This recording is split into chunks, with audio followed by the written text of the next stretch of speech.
देवाज्ञा नारायण धारक भाग 9. आचार्यांच्या खाजगी टिपणांतून. विद्युत कर्षकीय तरंगांचा सर्वच्या सर्व पट समोर आला की त्या दृश्य वर्णपटाचा आवाका किती सूक्ष्म आहे हे क्षणार्धात दिसतं. 1 अब्जांश मिलीमीटर लांबीच्या कॉस्मिक किरणांपासून ते कित्येक किलोमीटर लांबीच्या रेडिओ तरंगांपर्यंत हा पट पसरला आहे. त्यातला जांभळ्यापासून तांबड्या रंगापर्यंतचा एक अतिशय अरुंद पट्टा आपल्याला दृश्यवर्णरूपात जाणवतो.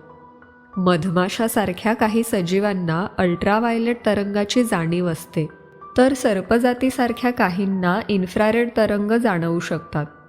विश्वनिर्मितीपासून ते विश्वाच्या संभाव्य विनाशापर्यंतचा कालपट पाहिला तर त्यावर मानवाची 500 वर्षांची आयुष्य मर्यादा म्हणजे एक दिसते न दिसतेशी रेषा असेल. गेल्या केवळ काही हजार वर्षात मानवाची झालेली उत्क्रांती नजरेसमोर आणली. गेल्या शतकातली मानवाची विज्ञानातली झेप नजरेसमोर आणली, जी जवळजवळ घात श्रेणीने झालेली आहे. आणि जरासं बृहतरेखन केलं तर वाटतं, मानवाला काय अशक्य आहे. मानवी मेंदूचा सखोल अभ्यास झाला तेव्हा शास्त्रज्ञांनी असा तर्क केला की मेंदूच्या एकूण पेशींपैकी जवळजवळ 30% पेशी वापरात आणल्याच जात नाहीत. यांची निर्मिती कशासाठी झाली असावी? डोळ्याच्या रेटिनाचा परिपूर्ण अभ्यास झाला तेव्हाही असं आढळलं की एकंदर पेशींपैकी जवळजवळ 16% पेशी कोणत्याही बाह्य संवेदनेखाली उद्दीपित होत नाहीत. त्यांचं काय कार्य असावं? शारीरिक उत्क्रांतीची आता जवळजवळ मर्यादा आली आहे. आता मानवाची उत्क्रांती मानसिक पातळीवर होणार आहे का? पण अल्पायुषी मानवाच्या नशिबात मृत्यू हा आहेच. सर्वसाधारण आयुर्मर्यादा वाढली तरी ती 100 ओलांडणार नाही. या अत्यंत उत्कृष्ट, अतुलनीय, अलौकिक मानवी शरीर यंत्राची बॅटरीच अल्पायुषी आहे. जेमतेम 80 वर्षातच ती निरुपयोगी होऊन जाते. मानवनिर्मितीच्या आराखड्यातच काही त्रुटी राहून गेल्या का? मानवात काही विलक्षण क्षमता असतीलही, पण त्या या मृत्यूच्या भिंतीवर धडकून चुरमडून जात असतील का? कोणत्या स्मृती कोणत्या वेळी मनासमोर येतात याला काही कार्यकारण भाव असेलही, पण त्याच्याशी मला या क्षणी कर्तव्य नाही. एका कार्टूनमध्ये एक अतिशय वेगानं चाललेली गाडी एका भिंतीवर आपटलेली दाखवली होती आणि त्या धक्क्यानं गाडीचा चालक त्या भिंतीवरून खूप दूर अंतरावर फेकला गेलेला दाखवला होता. केवळ मृत्यूचा विचार एका भिंतीच्या स्वरूपात आला एवढंच ही स्मृती चाळवण्यामागचं कारण नव्हतं. त्यात आणखी काहीतरी संकेत होता. गाडीवर स्वार चालक असतो. मानवी शरीरावर अधिपत्य मनाचं म्हणजे मेंदूचं असतं. मानवाचा मृत्यू बहुतेक वेळा सावकाश येतो, रोगाच्या रूपाने. त्याच्या आगमनाची कल्पना सर्वांनाच आलेली असते, पण काही वेळा अनपेक्षित अपघाती मृत्यू येतो. पण अगदी क्वचित अशा वेळी ती व्यक्ती अपघाती मृत्यूपासून वाचते. कार्टूनच दाखवायचं झालं असतं तर चित्रकारानं असं दाखवलं असतं की गाडीचा चालक धक्क्यानंतर भिंतीवरून लांबवर फेकला जातो, पण गाडीला जोडलेल्या एका लवचिक रबराच्या किंवा स्प्रिंगच्या बंधनानं तो परत मागे खेचला जातो. मानवी अपघाताच्या शेवटच्या क्षणातली ही घटना. जीवनाचा शेवटचा क्षण काचेच्या धाग्यासारखा लांबच लांब ताणला गेल्यासारखा वाटतो. त्या अतीव ताणाच्या वेळी 1000 अंश सेकंदाचा काळ खूप खूप ताणला गेल्यासारखा वाटतो. मृत्यूची कल्पना असते, गतायुष्यही समोरून जात असणार. मनाचा कॉन्शियस भाग जर भीतीनं गोठला असेल तर अव्यक्त पातळीवर हे होत असेल. तो 1000 अंश सेकंद त्या मनानं मृत्यूची रेषा खरोखरच ओलांडलेली असते, पण तो परत या जगात खेचला जातो. या विलक्षण अपघाताचे मानसिक परिणाम काय होतील? ज्या मिती मानवासाठी सतत अस्पर्श राहिलेल्या आहेत, त्या मितीत मानवाचा काही अत्यल्प काळ प्रवेश होतो का? 1000 अंश सेकंदाचा काळ आणि अत्यंत अकल्पनीय असा भावनांचा दाब. साधा दगडी कोळसा, पण प्रचंड दाब आणि अतिउच्च तापमान. क्षणार्धात त्या कोळशाचा हिरा बनतो. दाब आणि तापमान यांच्या प्रभावाखाली खडक वितळून वाहायला लागतो. हे तर कठीण द्रव्य पातळीवरचे बदल आहेत. मन, स्वत्व, प्रज्ञा हे तर अगदी तरल पातळीवरचे. त्यांच्यात बदल झाल्याखेरीज कसा राहील? या विचारमंथनातून शेवटी माझा हा कार्यक्रम साकारला आहे. मृत्यूरेषेला स्पर्श करून परत आलेल्यांचा मला अभ्यास करायचा आहे. शारीरिक, मानसिक, भावनिक बदल होतात का? अशांना मदत हे तर एक महान समाजोपयोगी कार्य आहेच. माझ्या खऱ्या हेतूंची शंका फारशी कुणाला येणारच नाही. समाजाची धारणाच अशी झाली आहे की एखादी व्यक्ती निस्वार्थीपणाने कोणत्याही लाभाची अपेक्षा न ठेवता एखाद्या कठीण कार्याची जबाबदारी स्वीकारेल यावर लोकांचा विश्वासच बसत नाही. सुरुवातीस हॉस्पिटलमधील डॉक्टर किंवा गुन्हा किंवा अपघाताची चौकशी करणारे पोलीस, त्यांच्या मनात माझ्या हेतूबद्दल शंका होती. पण कधी ना कधीतरी समंजस माणसाची गाठ पडतेच. आता मला कुठेही अडचण येत नाही. उलट सन्मानाची वागणूक मिळते. प्रथमपासूनच मी हे धोरण ठेवलेलं आहे. मठातील मुक्काम हा संपूर्णपणे ऐच्छिक असणार होता. मठातही कोणतेही निर्बंध असणार नाहीत. मठात राहणाऱ्यांकडून कोणत्याही आर्थिक मदतीची वा शारीरिक कष्टांची अपेक्षा केली जाणार नाही. माझा असा अनुभव आहे की प्रत्येकावर स्वतःवरच सर्व सोपवलं की तो अत्यंत काटेकोरपणे, शिस्तीने, संयमाने, जबाबदारीने वागतो. माझ्या स्वतःच्या कार्याबद्दल काहीही लिहिण्याची ही जागा नाही. मी फक्त एवढंच नमूद करून ठेवतो. संमोहनाची विद्या मी काही प्रमाणात हस्तगत करून घेतली आहे. माझ्या अभ्यासासाठी त्या विद्येचा खूपच उपयोग होतो. संमोहित अवस्थेत माणसाच्या मनातला जो एक सेन्सर आहे, नियंत्रक आहे, त्याची पकड सैल होते. वास्तविक हा नियंत्रक त्या व्यक्तीच्या स्वतःच्या संरक्षणासाठीच कार्यरत असतो. ज्या आठवणींनी मनात भीती, शरम, संताप, द्वेष इत्यादी भावनांचा उद्रेक होण्याचा संभव आहे, अशा आठवणी व्यक्त पातळीखाली दडपल्या जातात, रिप्रेस केल्या जातात. अपघाताच्या क्षणाच्या आधीच्या काही क्षणांची विस्मृती होते. तीही याच कारणासाठी असावी. पण संमोहित अवस्थेत त्या व्यक्तीला ते प्रसंग स्मृतीत आणण्याची सूचना केली तर ती मान्य करावी लागते.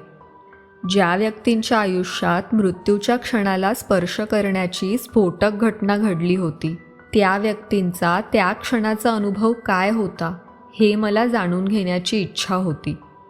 हिप्नॉसिसची जी सेशन झाली त्यांच्यापैकी काहींचा तपशील वानगी दाखल खाली देत आहे. चंदर एका रेल्वे अपघातात सापडला होता. ज्या क्षणी अपघात झाला त्या क्षणी चंदर झोपलेला होता. चंदर, मी हाक मारलेली ऐकू येते? हो. मी काय म्हणत आहे याचा अर्थ समजतो का? हो. तू गाडीतून प्रवास करत आहेस? हो. तू झोपला होतास? हो. तुला आणखी काय आठवतं? काहीही नाही. पुढं काय झालं? एक मोठा दणका बसला. त्यानं मला एकदम जाग आली. आसपास माणसांच्या ओरडण्याचा आवाज येत होता. गाडीला जोरजोराचे धक्के बसत होते. गाडीचा डब्बाच्या डब्बा डाव्या बाजूला कलंडत होता. तेव्हाच सर्व दिवे बंद झाले. पत्रे तुटल्याचा आवाज आला. डबा आडवा होऊन पलट्या खात खाली गेला.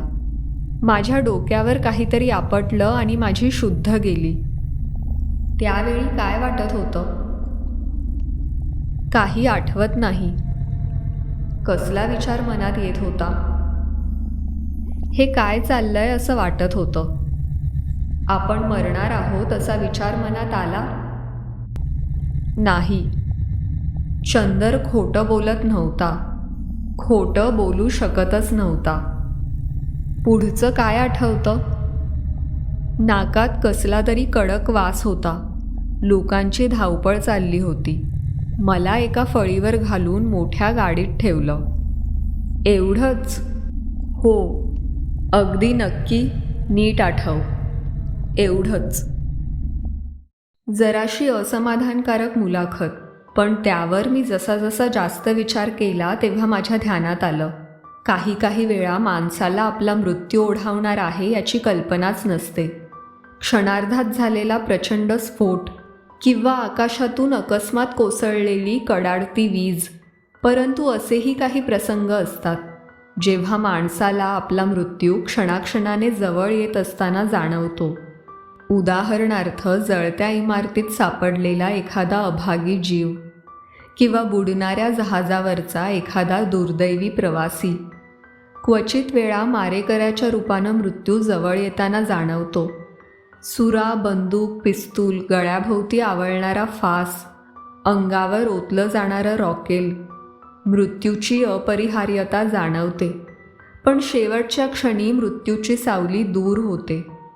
या दोन घटनांमध्ये फरक आहे हे मला आणखी काही जणांच्या मुलाखती घेतल्या तेव्हा उमगलं. चंदर मठात राहिला नाही. काही दिवसातच आपल्या गावी परत गेला. रखमाबाईही आता मठात नाहीत. किडनीच्या विकारात त्यांचं निधन झालं. पण तो मृत्यू नैसर्गिक होता. आधीच्या वेळी मात्र. रखमाबाई, माझा आवाज ऐकू येतो का? हो. मी बोलतो ते समजतं का? हो. रखमाबाई श्रीमंत होत्या. एकट्याच राहत असत. जवळचा नातेवाईक म्हणजे राजा नावाचा एक भाचा होता. निरुद्योगी, व्यसनी. मावशीकडे सतत पैशांची मागणी करत असे. त्या पैसे देत असत, पण ते 100-150 रुपये त्याच्या चैनीच्या व्यसनी राहणीला काय पुरे पडणार होते? शेवटी स्वतःसारख्याच एका नादान मित्राच्या सहाय्यानं त्यानं मावशीच्या घरावर डाका घालून दागदागिने, पैसे अडके, इतर किमती वस्तू चोरण्याचा कट रचला. दाराची किल्ली त्यानं बनवून घेतली होती. दाराच्या बिजागऱ्यांना तेलपाणीही करून ठेवलं होतं. पण रात्री 12 वाजता मावशी जाग्याच असतील, बाहेरच्याच खोलीत असतील याची त्याला कल्पना नव्हती. राजाला साथीदाराबरोबर चोरून घरात शिरताना पाहताच त्यांना संशय आला. अवधान राहिलं नाही की माणसाच्या क्रिया अतिरेकी होतात. मावशी आता आरडाओरडा करणार या भीतीनं राजानं त्यांना गप्प करण्याचा प्रयत्न केला. तरी त्यांनी आरडाओरडा केलाच. योगायोगाची गोष्ट एकच, रात्री उशिरा परत येणाऱ्या 2 तगड्या पोरांच्या कानावर तो आवाज गेला. घाईत राजाने मागे दार बंद केलं नव्हतं. ती दुक्कल आत शिरली. त्यांना 5-7 सेकंद उशीर झाला असता तर मावशींनी जगाचा निरोपच घेतला असता. राजा रात्रीचा घरात आला ती रात्र आठवा. हो. तुम्ही टेबलापाशी बसला आहात. हो. दार उघडून राजा आणि आणखी एक आत येतात. हो. मग मी काहीतरी ओरडले, पण तेवढ्यात ते माझ्या अंगावर धावून आले. एकानं हात धरले, दुसऱ्यानं गळा आवळला.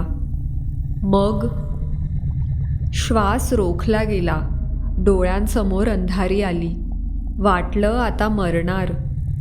मग गळा आणखी आवळला गेला. वाटलं छाती आता फुटणार आहे. मग मी बेशुद्ध पडले असले पाहिजे. खूप वेळानं शुद्धीवर आले. नाही, त्याआधी काहीतरी दिसलं म्हणाला होतात. काय दिसलं? तो काहीतरी भ्रम, भास असला पाहिजे.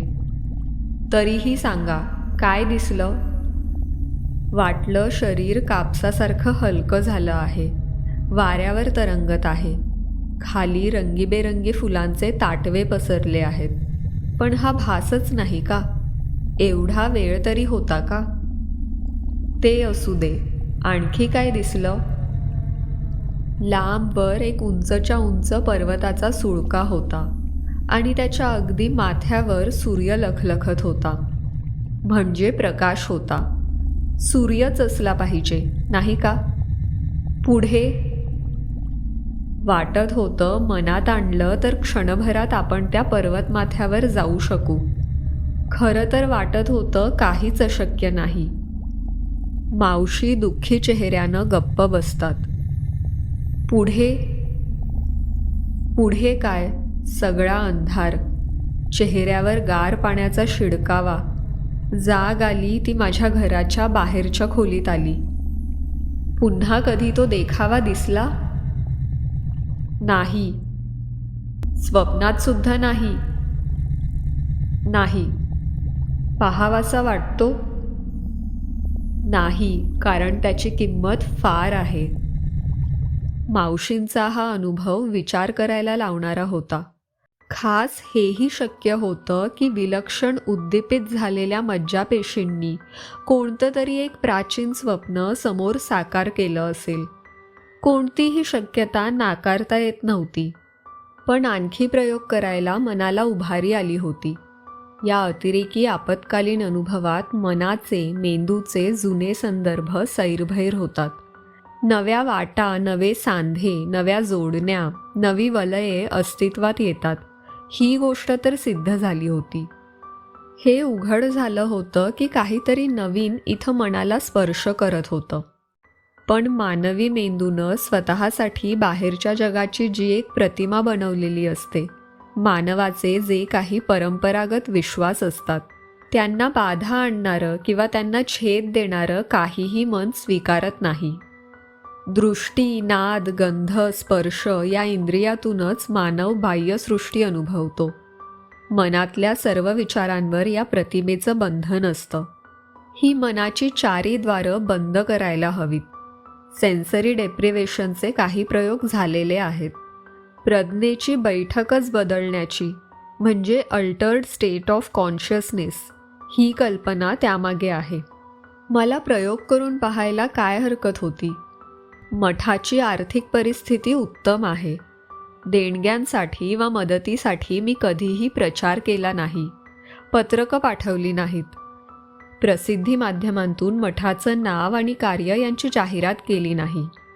याना त्या मार्गानं मठाच्या संपत्तीत सतत भरच पडत असते. मावशी जेव्हा किडनीच्या विकारानं गेल्या तेव्हा ती गोष्ट उघड झाली की त्यांच्या मृत्यूपत्रान्वये त्यांनी त्यांची स्थावर जंगम अशी सर्व मालमत्ता मठास दान म्हणून केलेली आहे. मठात निवास करणाऱ्यांवर कोणत्याही देणगीची सक्ती नाही. पण आपल्या मासिक प्राप्तीतला काही ना काही वाटा ते आवर्जून आणि स्वखुशीनं मठास दान म्हणून देतात. कर्णोपकरणी मठास खूपच प्रसिद्धी मिळालेली आहे. अनेक दानशूर व्यक्ती आणि संस्था यांच्याकडून मठाकडे देणग्या येत असतात. अर्थात समाजात विघ्नसंतोषी लोकांची काय उणीव आहे का? त्यांच्या प्रयत्नांमुळेही असेल कदाचित. पण आयकर विभागातर्फे मठाच्या आर्थिक व्यवहारांची अनेकदा तपासणी केलेली आहे. पण मठाचे सर्व व्यवहार इतके पारदर्शक आहेत की हेच अधिकारी शेवटी दिलगिरी व्यक्त करून जातात. सांगण्याचं तात्पर्य एवढंच की सेन्सरी डेप्रिवेशनसाठी जी खास खोली उभारावी लागणार होती त्याचा खर्च मठाला सहज पेलण्यासारखा होता. त्या खोलीची रचना थोडक्यात अशी असते. खोलीच्या अवकाशात बाहेरून प्रकाश, ध्वनी अजिबात येणार नाही अशी व्यवस्था असते. मध्यभागी एक मोठे टब असते. त्यात आयझोबेरिक आणि आयझोटॉनिक द्रव भरलेलं असतं. अशा द्रवाची घनता मानवी शरीराच्या घनते एवढीच असते. त्या द्रवावर माणूस जवळजवळ वजनरहित अवस्थेत तरंगतो. द्रवातील क्षाराचं प्रमाण शरीरद्रव्याच्या क्षार प्रमाणा इतकंच असतं. त्यामुळे ऑस्मोसिस होत नाही. त्या द्रवात तरंगणाऱ्या व्यक्तीला ध्वनी, प्रकाश, गंध, वजन यापैकी कोणत्याही संवेदना स्पर्श करत नाहीत. ही एक प्रकारची केवल अवस्था असते. प्रयोग करणाऱ्यांचा दावा असा आहे की अशा अवस्थेत मानवाच्या मनावरची नेहमीची स्थल, काल, द्रव्याची बंधने गळून पडतात आणि मानवी मन नव्या पातळीवरील वा नव्या मितीतील नव्या अनुभवांसाठी सिद्ध होते. निदान त्यांचा दावा असा आहे. ती खोली बनवून घ्यायला महिन्याच्या वर अवधी लागला. अर्थात मी कोणावरही त्या प्रयोगात भाग घेण्याची सक्ती केली नाही. खोलीतली यंत्रणा त्यांना प्रत्यक्ष दाखवून मगच त्यांना आपला निर्णय घेण्याचं स्वातंत्र्य दिलं. काही तयार झाले, काहींनी साफ नकार दिला. ज्यांनी त्या खोलीत काही मिनिटं, क्वचित वेळा काही सेकंदच घालवले, त्यांच्या प्रतिक्रिया संमिश्र आहेत. उदाहरणार्थ संगीता. शाळेच्या बसला झालेल्या अपघातातून आश्चर्यकारक रीतीने वाचलेली सुमारे 17 वर्षांची मुलगी. तिच्या आईवडिलांनी तिला जवळजवळ 7-8 महिने मठात ठेवलं होतं. संमोहनाखाली तिने एवढंच सांगितलं. तिला एक डोळे दिपवणारा प्रकाश दिसला. सेन्सरी डेप्रिवेशनच्या टँकमध्ये ती अगदी स्वखुशीनं उतरायला तयार झाली. टबच्या काठावर उजवा हात पोहोचेल अशा जागी एक बटन होतं. आतल्या व्यक्तीला कोणत्याही क्षणी बटन दाबून बाहेरच्यांना सूचना देण्याची सोय होती. संगीता टबमध्ये गेली. खोलीची दारं बंद झाली आणि 5-7 सेकंद होतात न होतात तोच घंटा खणखणली. पुन्हा खणखणली. पुन्हा खणखणली. घाईने दार उघडून मी खोलीत गेलो तेव्हा मला दिसलं की हातपाय पोटाशी घेऊन संगीता खोलीच्या कोपऱ्यात अंग चोरून बसली होती. काय अनुभव आला हे तर सांगण्यास तिने नकार दिलाच, शिवाय ताबडतोब घरी पोहोचवण्याचा तगादा लावला. मला दिसत होतं की तिच्या मागणीला जरासा जरी विरोध केला तरी त्याचा अतिरेकी परिणाम होईल. माझी सर्व उत्सुकता मनातच ठेवून मी तिला घरी पाठवल्यानंतर ती मठात परत आलीच नाही आणि मी 1-2दा प्रयत्न करूनही तिने मला भेटायला साफ नकार दिला. मानवी मनाचे व्यापार आपल्याला अज्ञात आहेत, हीच गोष्ट खरी. सध्या इथं राहत असलेला सोमनाथ, त्याला संमोहनाखाली घातलं. मला वाटतं त्याचं मन पूर्णपणे प्रगत झालेलंच नाही. त्याच्या बोलण्या चालण्यातही त्रुटी दिसतेच. संमोहनाखाली असताना त्याने एवढंच सांगितलं, त्याला रंगीबेरंगी दिव्याच्या माळा दिसतात, बस, यापेक्षा जास्त काहीही नाही. त्यालाही खास बनवलेली खोली दाखवली. तेव्हा सुरुवातीला तो आत यायलाच बिचकत होता, पण बऱ्याच आग्रहानंतर तो टबमध्ये उतरायला तयार झाला. खोलीचं दार त्याच्या मागे बंद झाल्यानंतर 15 मिनिटं होऊन गेली तरी घंटा वाजलीच नाही. माझी तर कल्पना होती 5-7 सेकंदातच तो घंटा वाजवायला लागेल. शेवटी मीच दार उघडून आत प्रवेश केला आणि पाहतो तर काय, ही स्वारी टबमधल्या त्या द्रवावर अक्षरशः शांतपणे झोपी गेलेली.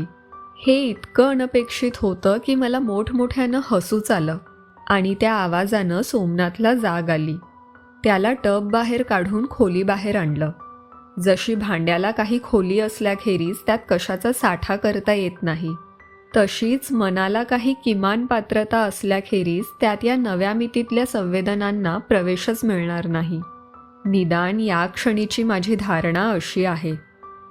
दशरथची गोष्ट एकदम वेगळीच होती. अगदी आसन्न मरण अवस्थेत त्याला हॉस्पिटलमध्ये नेण्यात आलं होतं. 1-2 दिवस तर डॉक्टरांना सुद्धा खात्री वाटत नव्हती. मग त्या गर्तेच्या काठावरून तो हलके हलके मागे आला. पण हिप्नॉसिस खाली घातल्यावर त्याने प्रश्नांना दिलेली उत्तरं नवल करण्यासारखीच होती. स्वतःबद्दलचा त्याचा आत्मविश्वास इतका दांडगा आहे की मृत्यूची कल्पनाच त्याच्या मनाला क्षणभर सुद्धा शिवली नव्हती. मी त्याला सेन्सरी डेप्रिवेशनच्या प्रयोगासाठी नेलंच नाही. हेमांगीचं प्रकरण आता मी मागे ठेवू शकत नाही. आत्तापर्यंतचं सर्व प्रास्ताविक हेमांगीच्या प्रकरणाकडेच नेणारं होतं. एकतर्फी प्रेमाला नकार मिळाल्यावर झालेल्या अत्याचाराचं आणखी एक उदाहरण. कॉलेजच्या शेवटच्या वर्षात रसायन शाखेत शिकणारी हेमांगी, दिसायला सुंदर, बोलण्यात हजरजबाबी, नेहमी पहिल्या वर्गात उत्तीर्ण होणारी. अशा व्यक्तीला स्वतःबद्दल गर्व वाटू लागला तर तो जरी क्षम्य नसला तरी समजू शकण्यासारखाच आहे. एखाद्यानं भाबडेपणानं आपलं प्रेम उघड करण्याचा धीर केला तर तोही समजतो. पण हेमांगीची प्रतिक्रिया असमंजसपणाची होती आणि त्याचा राग तर समजण्यापलीकडचाच होता. अत्यंत कुत्सितपणाने तिने त्याचा अपमान केला आणि त्याच दुपारी रसायनाच्या प्रयोगशाळेत त्यानं हेमांगीच्या अंगावर स्पिरिट ओतून मग काडी लावली. हेमांगी जवळजवळ 50% भाजली. पण सर्वात वाईट गोष्ट म्हणजे चेहऱ्याचा उजवा भाग खूपच भाजला. उजवा डोळा, गाल आणि कान म्हणजे एक मोठा स्कार टिश्यू झाला. अगदी आधुनिक प्लास्टिक सर्जरीच्याही आवाक्याबाहेर अशी ही जखम होती. खरोखर तिचं नशीब बलवत्तर म्हणूनच ती वाचली. पण नंतर नंतर माझ्या मनात एक सर्वस्वी अनुदार असा विचार येऊन गेला. त्यापेक्षा ही हेमांगी वाचली नसती तरच बरं झालं असतं. आपल्या हॉस्पिटलमधून रुग्णाचं मानसशास्त्र हा प्रकारच अस्तित्वात नाही. निदान खालच्या पातळीवरच्या कर्मचारी वर्गात तरी. वरच्यांनी कदाचित विचार केला असेलही, पण त्यांनी हाताखालच्यांना योग्य त्या सूचना दिलेल्या नसाव्यात. कारण एका सकाळी हेमांगीने मला आरसा देता का असं म्हणताच नर्सने तिच्या हातात आरसा दिला. हेमांगीने आरशात एकच नजर टाकली. तिने आरसा फेकून दिला. तिच्या तोंडातून काहीतरी वेडावाकडा आवाज निघाला आणि ती एकदम बेशुद्ध झाली.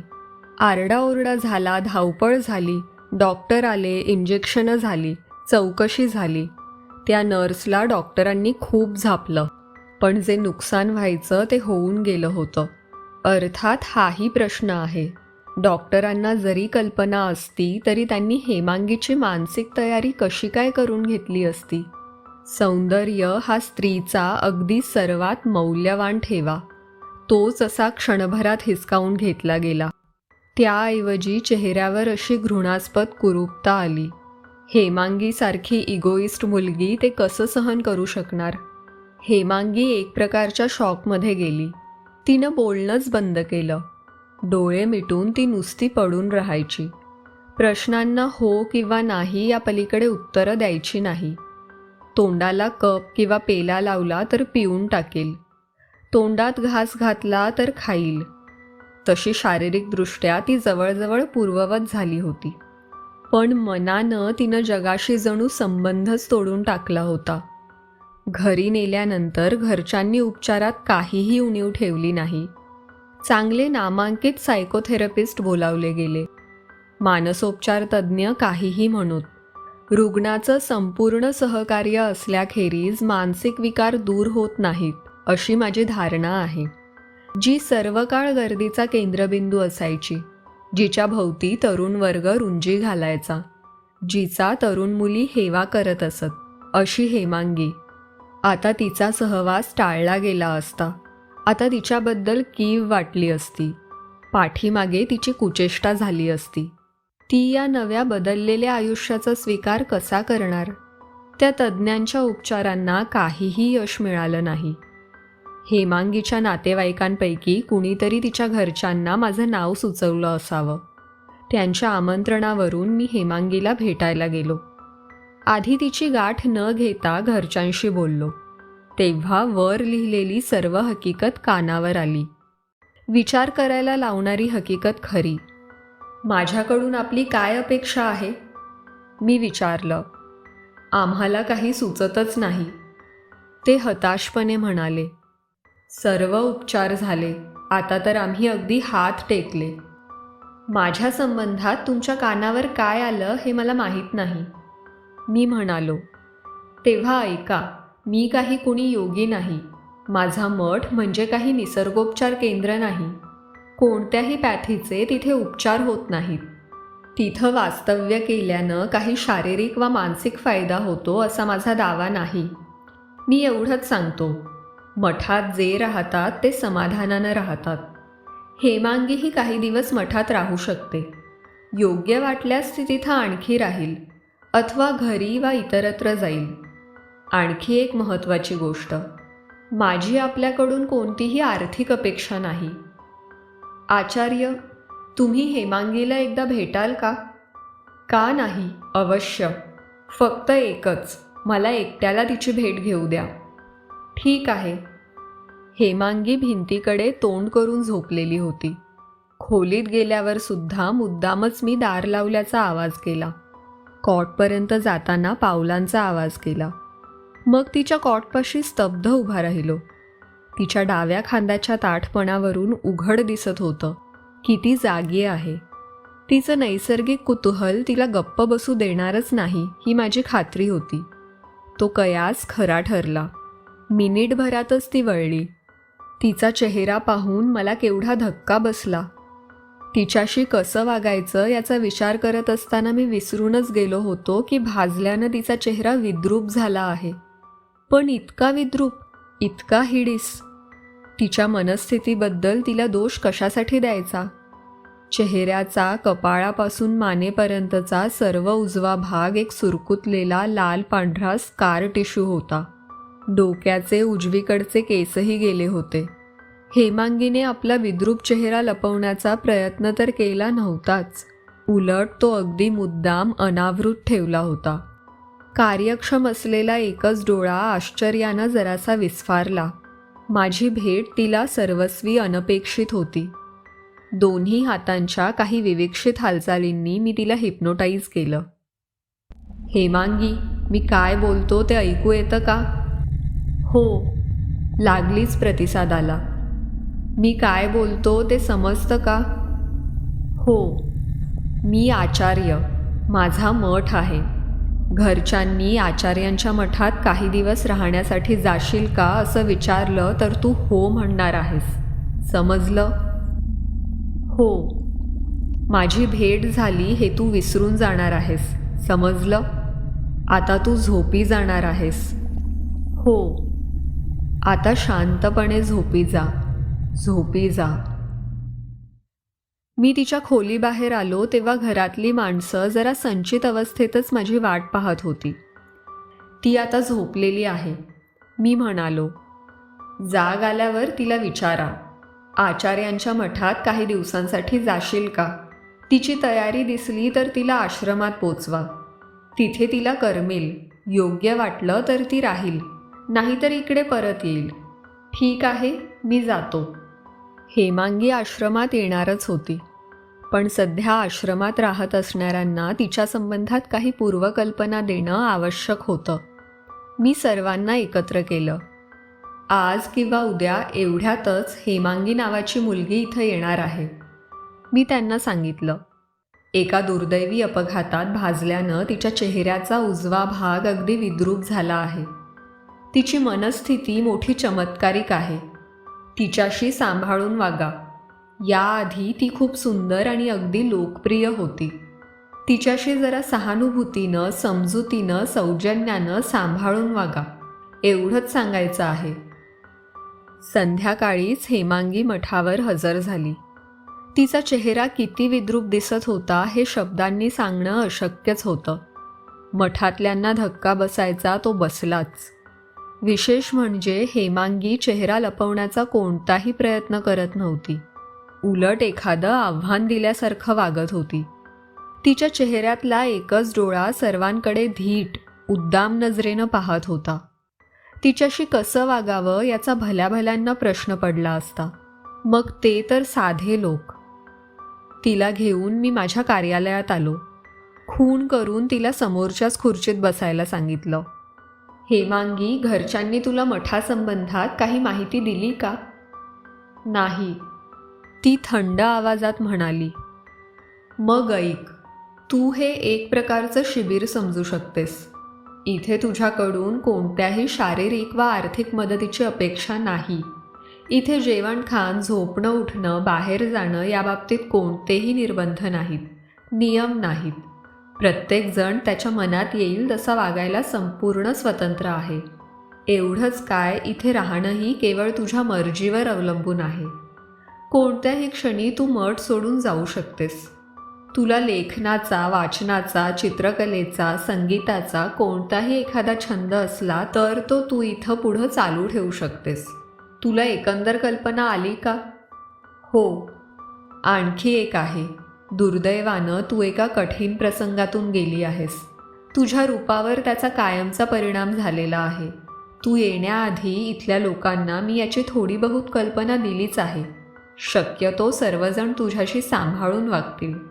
तुझ्यावर कोणीही आपला सहवास लादण्याचा प्रयत्न करणार नाही. फक्त एखाद्याच्या वागण्यात तुला काही खटकलं तर तूही जरा समजुतीनं घे. मी इथे बहुधा असतोच. मला केव्हाही भेटू शकतेस. कोणताही संकोच करण्याचं कारण नाही. तुझ्या ध्यानात आलं का सर्व? मग आता गेलीस तरी चालेल. संध्याकाळी जेवणाच्या वेळी मी स्वतः जेवणघरात हजर राहिलो. मी सहसा त्यांच्याबरोबर जेवण घेत नाही. मला फरक काहीच पडत नाही, पण बाकीच्या सर्वांवर विनाकारणच टेन्शन येतं म्हणून. पण आज हेमांगीचा पहिला दिवस होता. कुणाच्या काय प्रतिक्रिया होतात ते मला पाहायचं होतं. एक एक करत 8 वाजता सर्वजण आले. असं दिसत होतं की फक्त हेमांगीच तणावाखाली नाही. दशरथ हेमांगीला प्रथमच पाहत होता. दारातच 1-2 सेकंद उभा राहून मग तो हेमांगीच्या टेबलावर येऊन बसला. मग ती संध्याकाळ व्यवस्थित पार पडली. हेमांगीची तपासणी त्याच संध्याकाळी उरकण्याचा मी निर्णय घेतला. जेवणघर सोडताना तिच्याजवळ थांबून मी तिला सांगितलं, 9च्या सुमारास माझ्या कार्यालयात जरा येऊन जाशील का? आणि तिनं मानेनं होकार देताच मी बाहेर पडलो. मला कल्पना होतीच की दिलेल्या शब्दावर हुकूम वागणं म्हणजे एक प्रकारची गुलामीच आहे, अशी हेमांगीची भावना असणार. तेव्हा ती माझ्या कार्यालयात येईल, पण 9 वाजता नक्की येणार नाही. झालंही तसंच. ती आली तेव्हा 9:30 वाजत आले होते. ये बस, मी म्हणालो आणि ती खुर्चीत बसल्यानंतर, आजचा तुझा इथला पहिला दिवस नाही का? हो. तुझं काय मत झालं? कशाबद्दल? हा मठ, इथली व्यवस्था, इथे राहणारे लोक.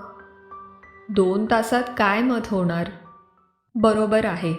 कोणत्याही कामात घाई उपयोगाची नाही. तुम्ही मला यासाठी खासच बोलावलेलं नाही. नाही, तुझ्याशी जरा बोलायचं होतं. बोलता बोलता मी खिशातून चांदीची साखळी काढली होती. तिच्या शेवटाला एक चकाकता सोनेरी मणी होता. दिव्याचा प्रकाश मण्यावरून परावर्तित होत होता. साखळी हलताच मणी हलायला लागला. त्या चकचकत्या प्रकाशबिंदूवर नजर आपोआपच खेळत होती. हेमांगी पाहता पाहता संमोहन अवस्थेत गेली. हेमांगी, मी बोलतो ते ऐकू येतं? हो. मी बोलतो त्याचा अर्थ समजतो? हो. त्या दिवशीची रसायन शाळेतली दुपार आठवते? हो. तू आता रसायन प्रयोगशाळेत आहेस, बरोबर? हो. तू काय करते आहेस? रिटॉर्ट गॅसवर ठेवते आहे. मग काय होत आहे? एकदम समोर तो मुलगा येतो. त्याचं नाव मी त्याला ओळखतही नाही. मग हातातल्या बुधल्यातलं काहीतरी तो माझ्या अंगावर शिंपडतो. अंग गारगार होतं आणि मग तो काडी पेटवून माझ्या ड्रेसला लावतो. हेमांगीच्या तोंडून एक दीर्घ किंचाळी निघते. ती मोठमोठ्यानं धापा टाकत आहे. हात जोराने हलवत आहे. माझे कपडे पेटले आहेत. सारं अंग भाजून निघत आहे. उजव्या गालाला डाग दिल्यासारखे चटके बसत आहेत. आई ग! तिचा चेहरा विलक्षण झाला होता. कपाळावरून घामाचे ओघळ वाहत होते. ती परत एकदा त्या अनुभवातून जात होती. वास्तविक तिच्यावर हा अन्यायच होता. तुला काय वाटत आहे? आता मी मरणार. आता सगळं संपणार. आणखी? मनात राग आहे, संताप आहे, मागे राहणाऱ्यांचा द्वेष आहे. मला अजून जगायचं आहे. खूप खूप उपभोगायचं आहे. अजून कितीतरी करायचं आहे. पुढे शरीराची वेदना कमी होत आहे. एवढ्यातच माझं आयुष्य संपलं का? मग समोर नाटकात असतो तसा खूप मोठा घड्याघड्यांचा काळा पडदा आहे. तो हलतो आहे. मधोमध लाल प्रकाश दिसायला लागला आहे. पडदा दुभागला जात आहे. आत लाल प्रकाश आहे. त्या प्रकाशात ती एकदम गप्प बसते. त्या लाल प्रकाशात काय दिसलं? मी हेमांगीकडे पाहत होतो. आयुष्यातला सर्वात भीतीदायक असा अनुभव मला त्या क्षणी आला. हेमांगीचा एकच डावा डोळा सावकाश उघडला आणि ती नजर माझ्यावर खेळली. संतापाच्या तिरीमिरीत आलेल्या एखाद्याचा डोळा दिसेल तसा तो लालसर दिसत होता. तिचा चेहराही बदलला होता. चेहऱ्याला एक कठीण घाट येत होता. तोंड उघडलं होतं. नाही, वासलं होतं. आणि त्या वासलेल्या तोंडातून एक खरजातला खरखरता उद्दाम आवाज आला. तुला खरंच माहीत करून घ्यायचं आहे. हे काहीतरी भलतंच घडत होतं. तिची अस्मिता अशी स्वतंत्र झालीच कशी? पण आता विचाराला वेळ नव्हता. मी मोठ्यानं बोलायला सुरुवात केली. हेमांगी, 1 2 3. ती तामसी नजर अजूनही माझ्यावर खिळलेली होती. तोंड अजूनही तसंच वासलेलं होतं. मी आणखी मोठ्यानं म्हणालो, हेमांगी, 1 2 3. त्या चेहऱ्यावरचे स्नायू ढिले पडले. डोळा सावकाश मिटला. ओठ परत एकदा मिटले. हेमांगी मान मागे टाकून विसावली. हेमांगी, ऐक, 1 2 3. मोहनावस्थेतून जागृतावस्थेत येण्याचा तो संकेत होता. तिचा डोळा सावकाश उघडला. साधी नेहमीची नजर. सुटकेचा एक खूप मोठा श्वास मी सोडला. आवाजावर ताबा आहे अशी खात्री झाल्यावर मी म्हणालो, नीट जागी झालीस का हेमांगी? हो. काही त्रास होतो आहे? डोक्यात कलकल, मागच्या बाजूस वेदना? नाही, डोकं जरा जड झालंसं वाटतं, एवढंच. ते कधी कधी होतं. तुला काय काय आठवतं? हेमांगी हसली. जरा छदमीच हास्य, जरा अस्वस्थ करणारं हास्य. आठवत काही नाही, पण काहीतरी चांगलं झालं असावं असं वाटतं. मनाला आणखीच अस्वस्थ करणारे शब्द. काही काही वेळा हिप्नॉसिसखाली मनातल्या दडपलेल्या भावनांचा उत्सर्ग होऊन जातो.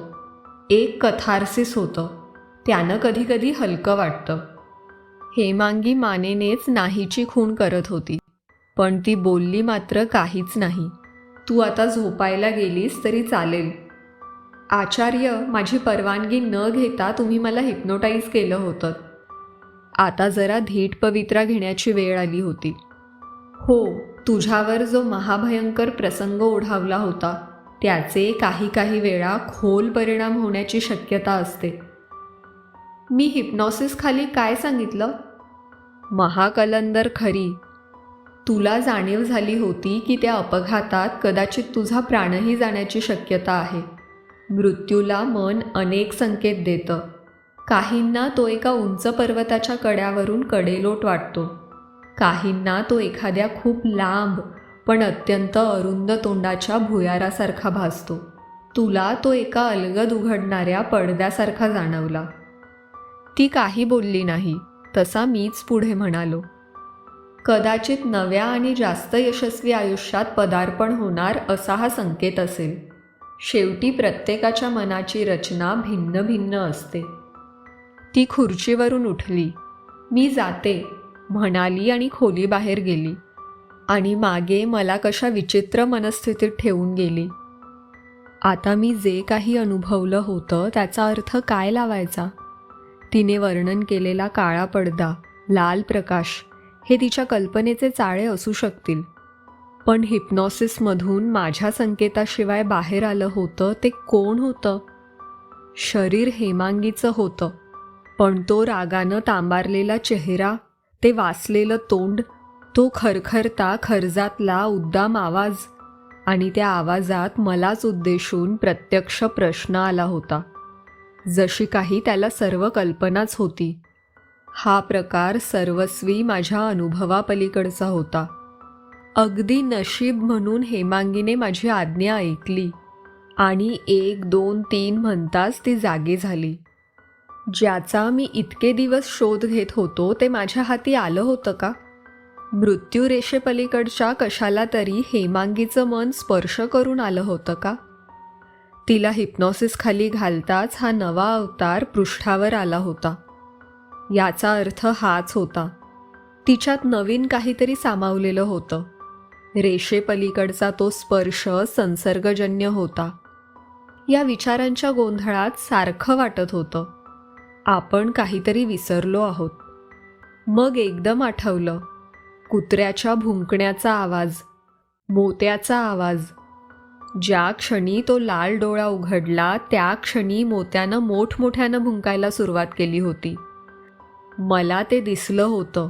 मोत्याला लांबवरूनही जाणवलं होतं. हे जे काही नव्यानं साकारलं होतं ते चांगलं नव्हतं, शुभ नव्हतं, कलंकित होतं. हेमांगीची शेवटच्या क्षणाची प्रतिक्रिया मोठी बोलकी होती. जगाबद्दल, मागे राहणाऱ्यांबद्दल राग, संताप, द्वेष, मत्सर समसमा संयोग असा तर प्रकार नव्हता, पण खरा प्रश्न वेगळाच होता. हेमांगी मोहनावस्थेत असताना त्याने मला त्याचं अस्तित्व दाखवलं होतं. ती जागृतावस्थेत येताच ते परत अंतर्धान पावलं होतं. याचा अर्थ हेमांगी निद्रावस्थेत गेली की त्याचा उद्भव होणार होता. कहारी शक्तीनं काठोकाठ भरलेला तो उद्दाम आवाज. हेमांगीला याची कल्पना होती का? आणि त्याहूनही महत्त्वाचं, जरी कल्पना आली तरी ती त्याला विरोध करील का? तिच्यावर अत्यंत दुर्दैवी प्रसंग आला होता हे खरं, पण त्यामुळे तिला जगाचा रागराग करण्याचा अधिकार प्राप्त होत होता का? इंग्रजीत ज्याला पॅन्डोराज बॉक्स म्हणतात तसं तर काही मी आज खुलं केलं नव्हतं ना. शब्द जरी नाटकी वाटले तरी ते खरे होते. या जगात मी कशाला प्रवेश दिला होता? मानसशास्त्रज्ञ कदाचित स्किझोफ्रेनिक स्टेटची कल्पना मांडतील, पण माझी मनोमन खात्री होती की हेमांगीच्या त्या शेवटच्या क्षणात कशाशी तरी संपर्क झाला होता. एखाद्या तारेवरून वीज सरसरत यावी तसं ते तिच्या शरीराच्या माध्यमातून आपल्या जगात आलं होतं. शेवटी मानवाचं ज्ञात विश्व फार कोतं आहे. अपरिमित अवकाशात अगणित ऊर्जिका आहेत. त्यातल्या एक सामान्य ऊर्जिकेच्या कडेकडेच असणारा एक सामान्य तारा, त्याच्या ग्रहावर उपजलेली ही अल्पायुषी मानवजात. स्थळ आणि काळ याचा त्याचा आवाका अगदी लहान होता. त्या पलीकडे काहीही असू शकतं, जे जाणण्याची सुद्धा मानसिक क्षमता त्याच्यापाशी नव्हती. समजा अशा एखाद्या अस्तित्वाने मानवाशी संघर्ष मांडला तर आपलं संरक्षण करण्याची मानवाची कुवत तरी आहे का? मानवी इतिहासात अशाच सैतानी आक्रमणाच्या वेळी मानवानं ईश्वराचा धावा केला होता आणि पुराणकथा सांगतात की ईश्वर त्याच्या मदतीसाठी धावून आला होता. मग मला कळलं की आपले विचार अतिरेकी आहेत. प्रत्यक्षात खरोखरच काही उपस्थित झालं आहे याला पुरावा मला 5-7 सेकंद दिसलेल्या दृश्याचाच होता. माझी चूक झाली असण्याची शक्यता होती. एक खरं की सतत सावध राहायला हवं. नवीन काही घडामोडी घडतात का यावर सतत लक्ष ठेवायला हवं. ती सगळी रात्रच मठात गोंधळ चालला होता. मोत्या सारखा भुंकत होता. 1:30च्या सुमारास दशरथनं माझ्या खोलीचं दार खटखटावलं. मी जागाच होतो. दशरथ खोलीच्या दाराबाहेरच उभा होता. जरा येता का आचार्य? त्यानं तिथूनच विचारलं. मी त्याच्याबरोबर गेलो. तो मला सोमनाथच्या खोलीकडे घेऊन गेला. खोलीचं दार अर्धवट उघडं होतं. आत सोमनाथ आणि बंड्या होते, पण दोघेही कॉटवर झोपलेले नव्हते. दोघेही एका कॉटखाली लपून बसले होते. भयभीत चेहऱ्यांनी खोलीच्या दाराकडे पाहत होते. मी दिसताच त्यांचा धीर परत आला. दोघं सावकाश कॉट खालून बाहेर आले. माझ्यापाशी येऊन उभे राहिले. कॉट खाली का गेला होतात? दशरथनं त्यांना विचारलं. आम्हाला भीती वाटत होती. इथं मठात? इथं कशाची भीती? दोघे एकमेकांकडे पाहत होते, पण दोघंही गप्पच होते. अरे सांगा, आचार्य काही रागवायचे नाहीत. तरी ते दोघं काही बोलले नाहीत. विलक्षण घाबरलेले होते हे मात्र नक्की. दशरथ, आता राहू दे. तू त्यांना तुझ्या खोलीत नेतोस का आजची रात्र? उद्या मी त्यांच्याशी बोलेन. सोमनाथ बंड्या दशरथबरोबर जायला खुशीने तयार झाले. मी दारापाशी आलो. दाराबाहेर मोत्या होता. गुरगुरत होता. त्याचे डोळे लाल झाले होते. खरं तर मोत्या अगदी खेळीमेळीनं वागणारा. त्याच्यात एकदम असा हा आश्चर्यकारक बदल कसा आणि का झाला? हेमांगीची मुलाखत घेत असतानाचं मोत्याचं भुंकणं अर्थातच माझ्या लक्षात होतं. मोत्याच्या डोक्यावरून, मानेवरून, पाठीवरून बराच वेळ हात फिरवला तेव्हा तो हळूहळू शांत झाला. त्या मुक्या जनावराला कसं सांगता येणार त्याला कोणता विचित्र, अस्वस्थ करणारा अनुभव आला होता ते. एवढ्यानं संपलं नव्हतं. खोलीत जाऊन जरा विश्रांती घेतो न घेतो तोच पहाटे पहाटेसच मावशी आल्या. आचार्य, त्या सांगत होत्या, ती हेमांगी गेलेली दिसते. गेलेली दिसते म्हणजे काय? ती तिच्या खोलीत नाही आणि तिची बॅग, तिचे कपडे काहीही नाही. सगळं बरोबर घेऊन गेलेली दिसते. अर्थात प्रत्यक्ष पाहून मी याची खात्री करून घेतली. त्या क्षणी तरी मला वाटलं की हेमांगी मठातून गेली हे बरंच झालं. या विचारात अनुदारपणाचा अंशही नव्हता. खरा विचार हा होता, आता ही हेमांगी पूर्वीसारखी राहिलेली नाही. तिच्यात काहीतरी नवीन, काहीतरी जास्त आहे. पण घटना इतक्या वेगानं घडत गेल्या होत्या की त्याचं नीट विश्लेषण करायला, नीट अन्वयार्थ लावायला अवधीच मिळत नव्हता. माझा कशावरच ताबा नव्हता. आधी मी हेमांगीच्या घरी फोन लावला. फोनवर तिचे वडील आले. मी आचार्य बोलत आहे म्हणताच त्यांनी सांगितलं की हेमांगी पहाटे पहाटेसच घरी परत आली आहे. ती एक विवंचना दूर झाली होती. पण त्याही क्षणी मनात एक विचार येऊन गेला, ही हेमांगी कुठेही कोणत्याही वेळी गेली तरी तिला कसलाही धोका नाही. ती आपलं संरक्षण करायला अगदी पुरी समर्थ आहे.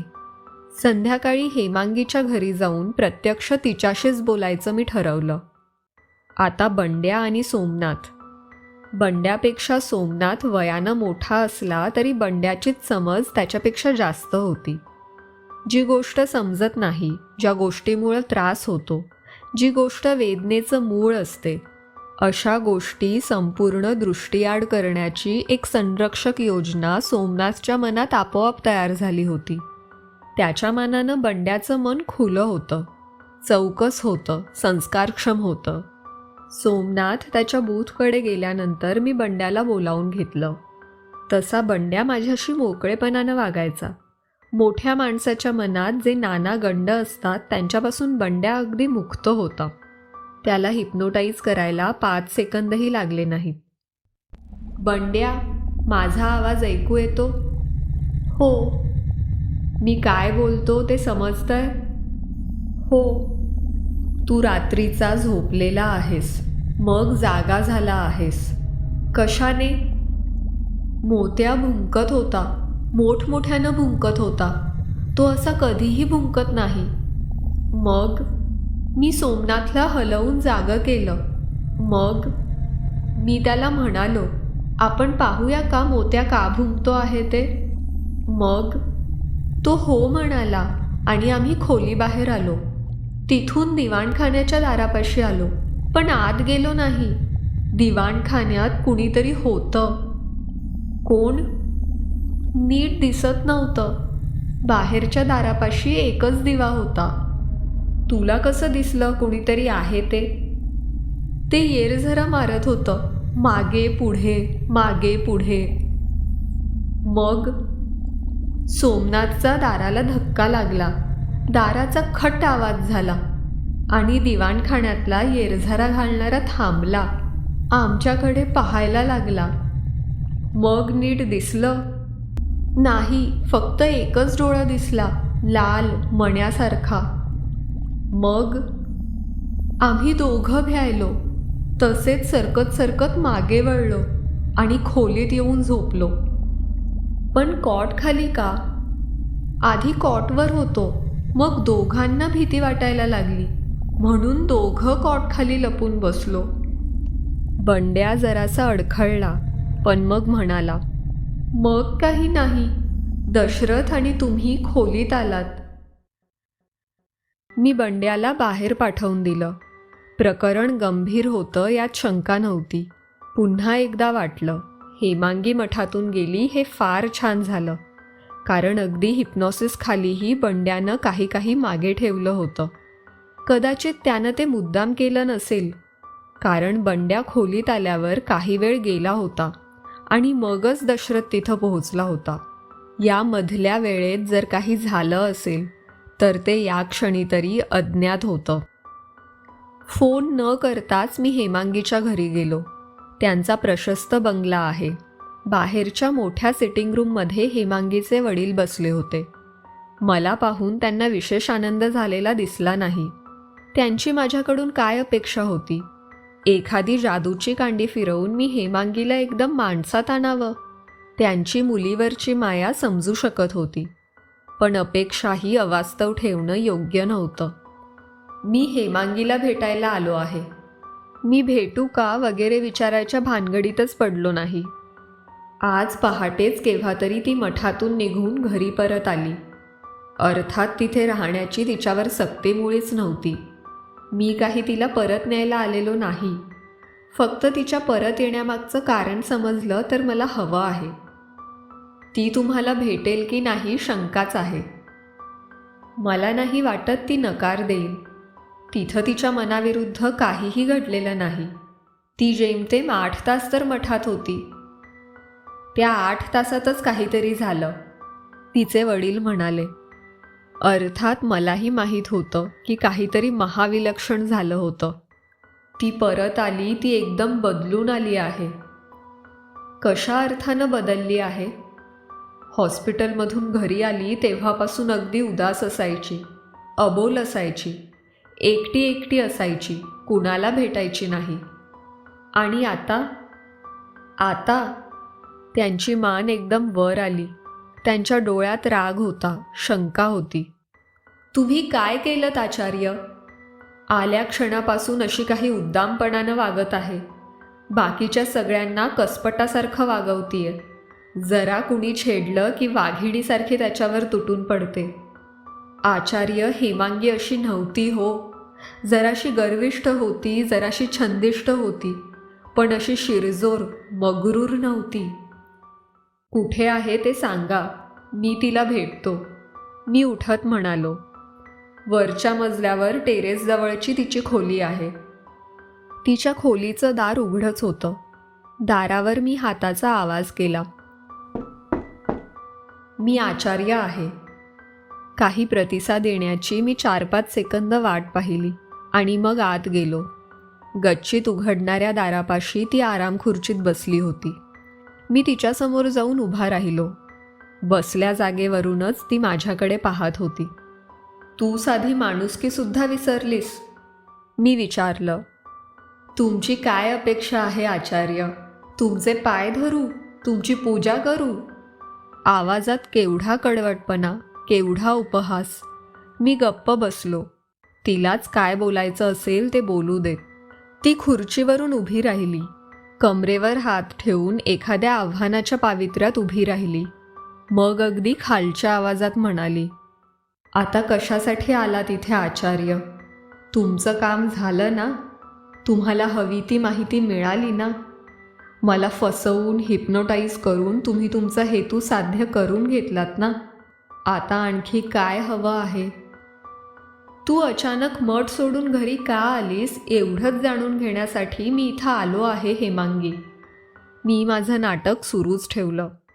तुला माहीत आहे मी तुला अजिबात अडवलं नसतं. अशी पहाटे पहाटेसच तिथून नाहीशी झालीस. घरीच आली आहेस हे ऐकून खरंच सुटल्यासारखं वाटलं. तुझ्या घरच्यांनी माझ्यावर केवढा विश्वास टाकून तुला मठात पाठवलं होतं. आता सांगशील का, मला कल्पना न देता अशी सरळ घरी का निघून आलीस? ती काही वेळ तशीच उभी राहिली. काय बोलावं ते तिला सुचतच नसावं. मग एक हात माझ्या दिशेनं हलवत ती बेफिकीरपणे म्हणाली. आले मला वाटलं म्हणून. त्यातनं काय वाटेल ते अर्थ काढा आणि पुन्हा मला भेटायला येऊ नका. जशी तुझी मर्जी, मी म्हणालो आणि तिथून निघालो. मनात एकच समाधान होतं. तिला आपल्यात बदल झाला आहे हे जाणवत होतं, पण काय बदल झाला आहे याची कल्पना नव्हती. ईश्वराचे आभारच मानायला हवेत. मला माझा शोध चालूच ठेवला पाहिजे. निसर्गाचा तोल नेहमी राखला जातो.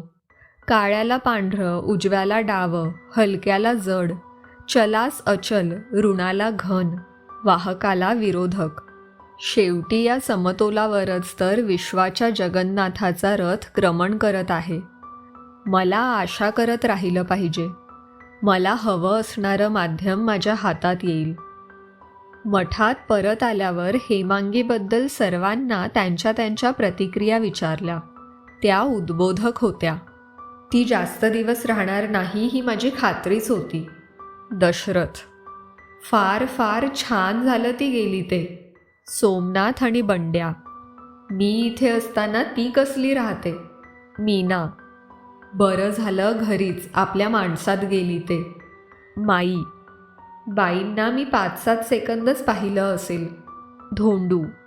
मोत्याला बोलता येत असतं तर तोही छान म्हणाला असता. माझी प्रतिक्रिया निराशेची होती.